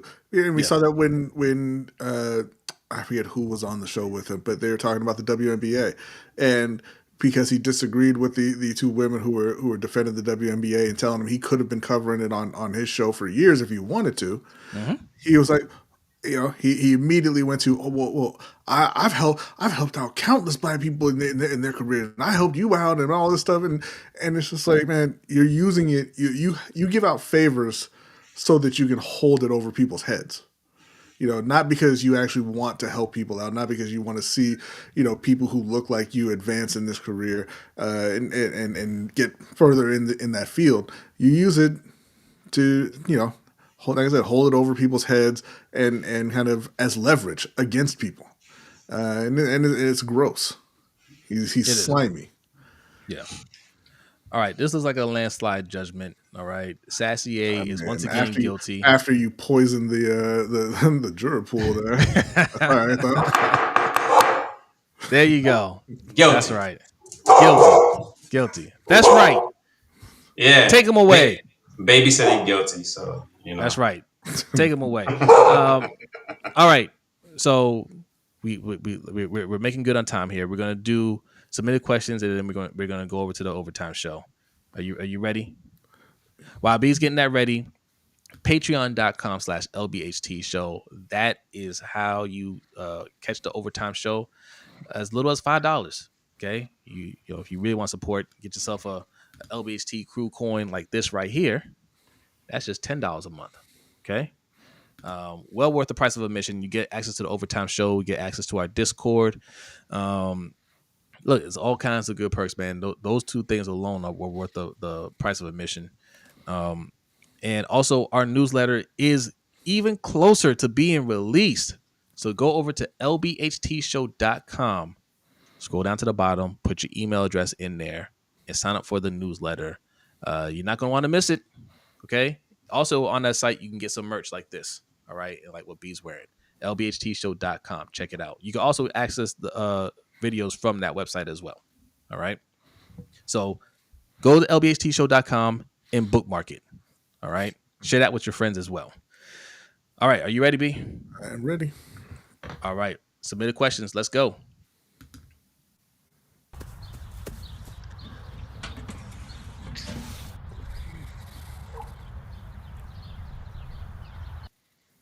All right. I love that. I love that animation. We don't get to play it nearly as much, but when that animation plays, that means there are some questions. What questions do we have? All right. Well, I didn't check before the show because I assumed that y'all had gotten the message. God. But there are several questions. We're going to start off with our guy Eric L. Thank you very much for submitting the question. He says, Thank you. Hope all is most excellent. When should the great eight, meaning Lamar Jackson, start considering asking for a trade or not re-signing when his contract ends in about 2 or 3 years? You want to go ahead and start? So I actually almost made this the topic of the show. I think that's an excellent question. And at first glance, you might think, "Oh, that's ridiculous. He's not gonna ask for a trade." You know, he just signed his deal. He's come out off of 2 back-to-back MVP seasons. Everything is all good. But this is a question that we have to start to ask ourselves. Lamar Jackson is highly competitive. Lamar Jackson every year finds a way to reinvent himself, improve his game, and get better. And he's clearly hungry for a ring, right? The organization isn't matching that intensity. Okay. And at some point, it's already past the point. We're past that 5-year window for a quarterback and head coach to win a Super Bowl. So if this organization is going to be serious, they have to move on from John Harbaugh. Whether you think he's a good coach or not, it hasn't gotten done. And there's something that's keeping them from doing it. You can't just keep putting it on Lamar. If we keep doing this, what we're doing right now, and not really putting some real pieces around him to take that next step, and other teams are doing it, Lamar will ask for a trade, and he should ask for a trade because he's serious about his career. He's serious about his legacy. That will come. He will sit down with them and say, what are you guys going to do to make this team better? Because everything that we've done up to this point, we're falling short. The first thing you can do, the easiest thing to make things right and keep him engaged, is fire John Harbaugh. That's the easiest thing to do. I don't think we lose anything there, right? You can only get better, to be honest. And not to say John Harbaugh is a bad coach. It's just that he's taken them as far as he can take them. The only way we're going to win is if, 1, we get lucky, or 2, we got enough talent to overcome some of his situational bad play calling, right? So that's something that you can do. If they want to show loyalty to John Harbaugh over Lamar Jackson has every right to ask for a trade. Yeah. Adrian, what do you think? How long before Lamar wants out? He should want out now, to be honest with you. I mean, selfishly, I want him to retire a Raven. I've been a Ravens fan since 96, since they came to the city, and back in the CFL days, we were clamoring, for an NFL franchise. The Ravens have been a great franchise. So I think that we are a bit spoiled, but the standard is the standard. And the standard is to win Super Bowls, not to win MVPs, not to win AFC North division titles, not to be a first team All-Pro QB. Lamar's done all those things. He's done everything that you can do in a game besides win a Super Bowl. And one thing I'd like to see from him I want to see him more vocal about what he wants, what he believes the team needs to succeed. I know it's not necessarily in his personality to come out and criticize anybody or come out and demand that he get certain pieces around him. But sometimes you got to change who you are in order to get what you want in life. And I'm not saying change who you are to the core, but just, just be a little bit more intentional with your words and with what you want. Because if he believes Harbaugh is the guy, then he's got to go out there and prove it. Because he hasn't won a Super Bowl yet. We just saw Jalen Hurts win one, and granted, he has a better GM, there's a better team around him, but he still got it done before Lamar. And we can't deal with somebody else around his same age or even younger winning another Super Bowl before he does. Patrick Mahomes has 3 already. Joe Burrow has Chase, has Higgins around him, could potentially get there if that defense can do something. I don't believe Herbert's going to get there, but you got other guys. CJ Stroud could potentially one day. So my thing is, Lamar has to want to put winning over everything. He's going to get paid regardless of where he is. But in order for him to be the all-time great that he says he wants to be, he has to win at least one Super Bowl championship. I think right now he's a top 10, top 15 guy all time. But he's going to go down as the Dan Marino of his generation if he doesn't get it done. And the Charles Barkley of football. And Right. you don't want to be that guy with the Capital One commercials and, Mahomes is coming in with the rings and you ain't got the rings to combat that, So I need to see Lamar step up and say that he wants some changes to be made around here, starting with some weapons. Put some wide receivers around him, not guys that are already out of their prime who used to be top of the line guys. We want guys in their prime that are ready and able to help him get to that next level. He needs some guards on this team. We need a pass rush. We need a lot of things. But right now, I think Ed DeCosta and Harbaugh are tied at the hip. So if one goes, I feel like dominoes. Both of them got to go, and we just clean house. All right. Next up, this is from Jay the Six. Thank you very much, Jay. That's for Jose and Adrian, I guess. Since this appears to be a Ravens centric question, with the report of Will Campbell having, and please brace yourselves, 33-inch arms, would this entice Eric DeCosta to trade up and get him, or is it still defense over everything? Will Campbell is the tackle for LSU, I believe, right? Yeah. Mm-hmm. And they recently, came out that, the measurements at the combine were all off, and they just had their pro day, and now he's got the short arms, and now he can't play football. Tough. It's tough because he went through his whole college career thinking he was fine, and now right before you get to the NFL to find out you can't block is devastating. Right. Eric DeCosta would never trade up for offensive lineman. He would never do that. Hey, he traded up for Tyler. No, he didn't. Didn't he? Yeah. He traded Hollywood Brown. For 6 of one, half a dozen of the other, my man. All right, look, he traded back into the first for Tyler. Yeah. The measurement I don't think will factor in. If he likes him, he'll take him. But no, trading up for an offensive player, trading up for anybody in general, that's likely to never happen. If it does, it'll be for a defensive player. Okay, Adrian, you think Will Campbell is in y'all's future? 33-inch arms, that's extremely short, man. We talk about T-Rex. It reminds me of when Elton Brand was about to get drafted in the NBA, and he was supposedly 6'10", 6'11", and he was shrinking every day. He's 6'9", he's 6'8". By the time the draft came around, he was 6'6", So I don't think DeCosta's going to do it. The odds of us picking an O-lineman in the first round, I know there are a couple guys that we have on our board right now, a couple guys that might be projected at 27, but I see us at this point getting a safety. I hate to say it. Our Darius Washington status is up in the air. Ravens want to put Kyle Hamilton kind of in that hybrid role where he's around the line of scrimmage. I just really see us picking the kid out of Georgia. Be still there at safety. So no, I don't see that happening. Okay. Daniel says, and then he traded back before taking Linderbaum. Listen, Daniel, don't be coming in here. All right. Listen, I don't know what you're trying to do. Don't be trying to show up the host, okay? Not this one. Not me. All right, there's a second half to that question. It's the second half. I'm getting to it. All right. With the Panthers looking at tackles with their visits, could we be preparing to move Icky, that's Ikwanu, the starting left tackle, to guard once Damian Lewis's contract ends? They could be. They could also be looking to move on from Taylor Moton and slide Ikwanu over to the right side if they find somebody who can man the left side. I think I think they probably give him one more year, and he wasn't awful or anything last year, and just see if he can, become that player that they were really expecting. Sometimes it takes offensive linemen a few years before they really get rolling in the NFL, and that's fine.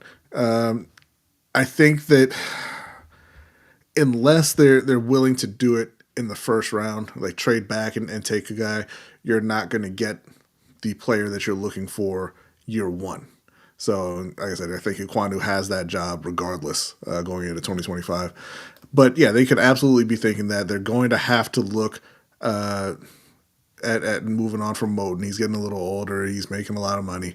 And like you said, once Damian Lewis is getting ready to move on, because I don't think necessarily that he'll be extended, they're going to want a younger guy there. So they absolutely could. And let me just say for the record, I love that even though they went and put in a lot of work on the O-line last year, that they're still continuing to make sure that they keep that strong.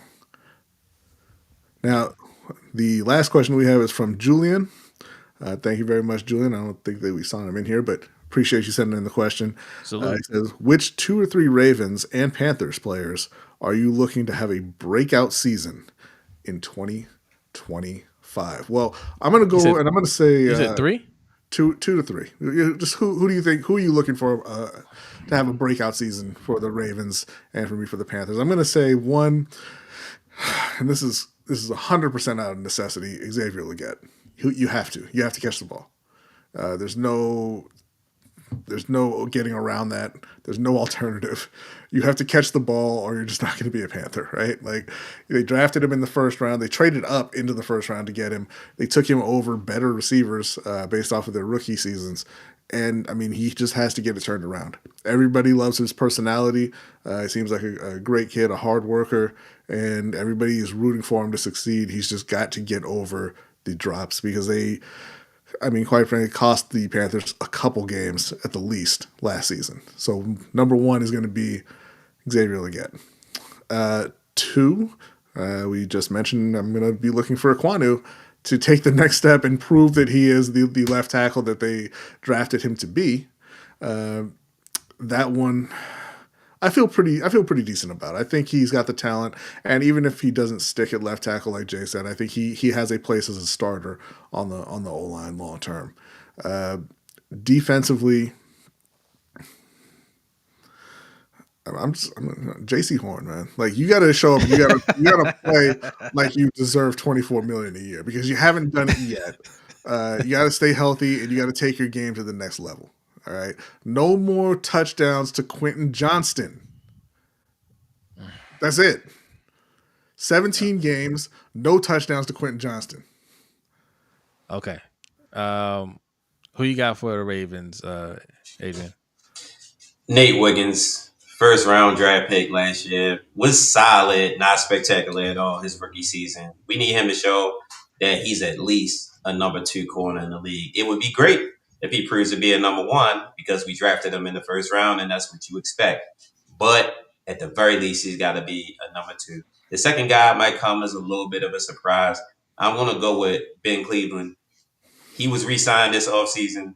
I don't know why he was re-signed. Maybe they see something that we just haven't had the opportunity to because he has not been on the field. I don't know how he was beaten out by Andrew Voorhees. He's got to beat Voorhees out in training camp this year. I feel like because why draft a guy? I think he was a 2nd round pick, and he's seen the field. He was a third round pick. They were talking about all the potential that he had, and he never sees the field. I want to see Ben Cleveland get off the bench and show me something this year. All right, for me, on offense, I gotta see Zay Flowers do more. He did good last year, right? Got over 1,000 yards. I need to see him take it to another level. I think he has superstar potential. Um, um, and the only way we're going to get a superstar wide receiver is if he elevates his game, right? I need guys to put in that type of work in the offseason that Lamar puts in to like really refine their skills and really try to take the game to the highest level possible. Zay Flowers has the opportunity to do that. Hopefully he doesn't. Isaiah Likely, hopefully we get Mark Andrews up out of here.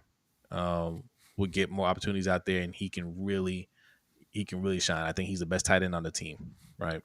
So that's those two on offense. Defense, man, take your pick. We have so many draft picks on that side, man. TJ Tampa, Jalen Armour Davis. I mentioned them at the beginning of the show. They're still on the team. You drafted them in the fourth round. Use them, right?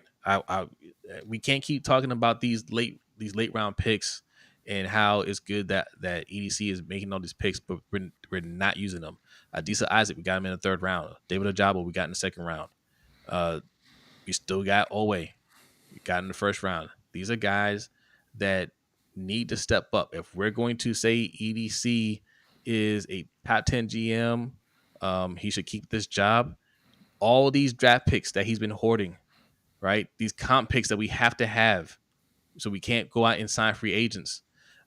They need to start showing a return on investment, and most of those picks have happened on the defensive side. So take your pick, right? Simpson, linebacker. Somebody needs to step up. Tavius Robinson has played well. I like to see him step up. All right, so there's a lot of guys.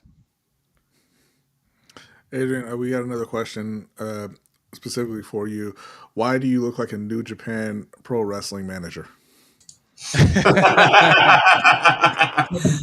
that a real question? That was from your friend.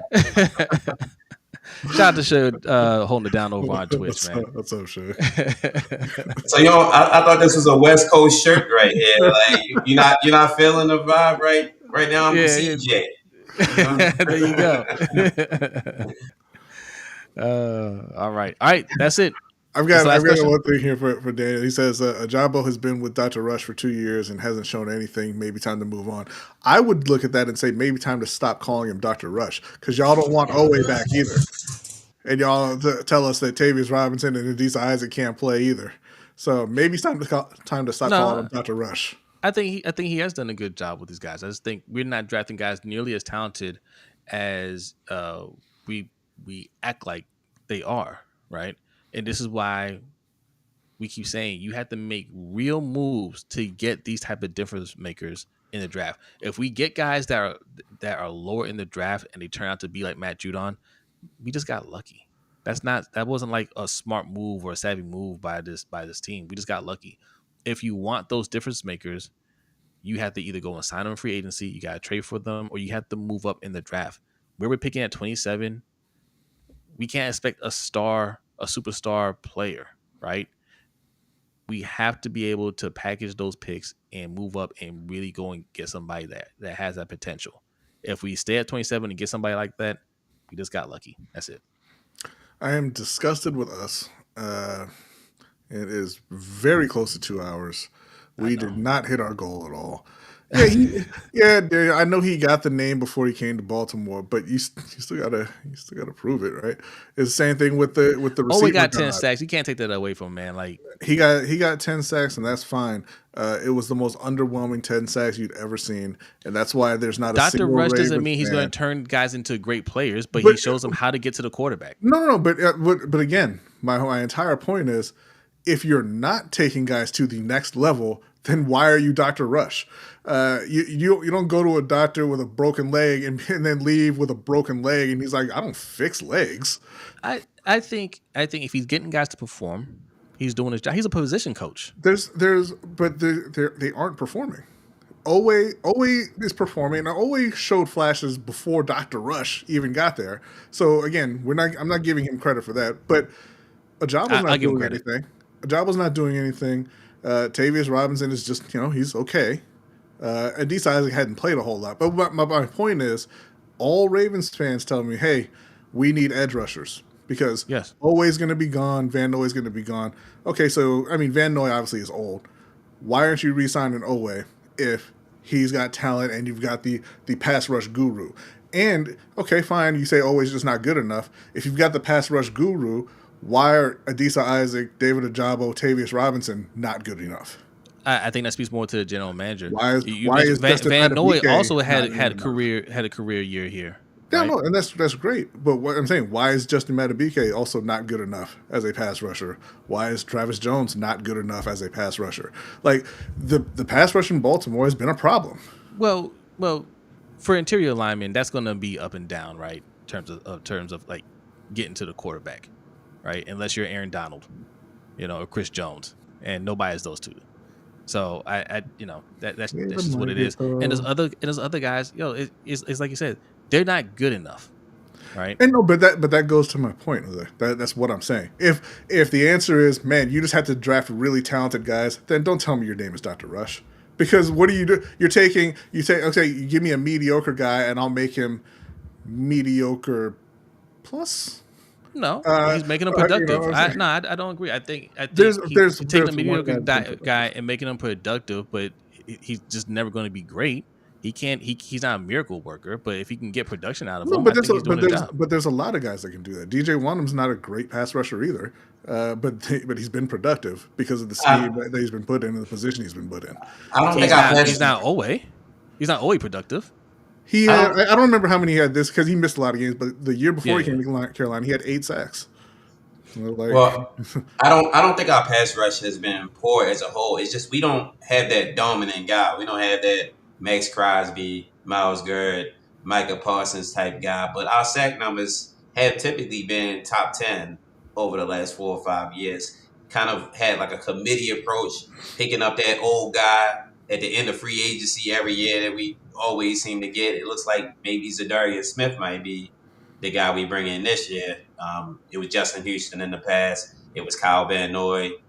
So my thing is that dominant guy, we haven't found a way to be able to draft him. And he typically is going to come in the top 15, pause. But, so we got to be bold enough to make those type moves to get a pass rusher that is in the prime of his career. And EDC plays it safe in the draft. We're picking 27. We got, 11 picks this year?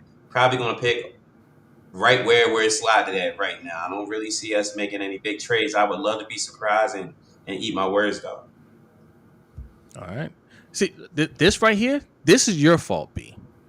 We were supposed to already be playing the credits. You brought this up, okay? We were already past an hour 50. Don't try and put that on me. You added an extra 4 minutes to the show. Whatever. All right. Listen. All right. We're going to continue this on our Patreon, on the Overtime Show, patreon.com/LBHT Show. Listen, ladies and gentlemen, it's only $5 or $10 or $20, whatever you want to donate. But I know you got $5 in your pocket, okay?